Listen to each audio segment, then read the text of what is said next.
starts right now. Oregon schools wasting no time to close a $3 million spending deficit before next year. Good evening, I'm Sean Hegarty. And I'm Laura Emerson. The district has already decided to close one of its schools and eliminate busing at another. But how will this decision impact parents, students, and teachers? Fox Toledo's Sharia Davis is on the scene in Oregon with some of their concerns. If the levy would have passed back in November, closing Wynn Elementary probably wouldn't have been an issue.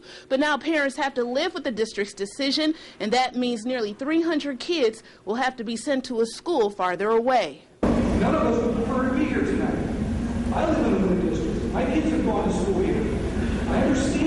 But Superintendent Mike Zoller says it is what it is. Starting fall of next year, Wynn Elementary will close its doors and send nearly 300 kids to Jerusalem Elementary in Jerusalem Township. Wynn's the smallest school. It's not being operated at full capacity. Jerusalem has space, and it just makes sense from an economic perspective to relocate those students and staff into a building where we have space for them, and then we can reduce our costs district-wide. Which will save the district $450,000 a year. It's the point I'm tired of banging my head on the wall. Okay? You know, I just get so frustrated with the city and the schools in here. I'm frustrated too, bro. Upset parents say the district made the decision too soon. They understand the levy failed, but now they're concerned about the distance their children will have to travel.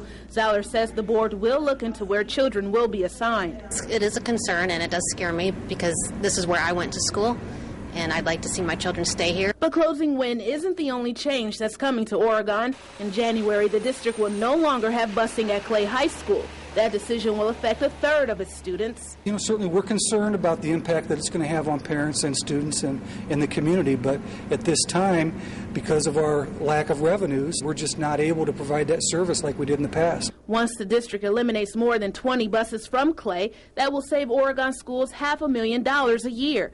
Parents will also get a chance to voice their concerns tomorrow.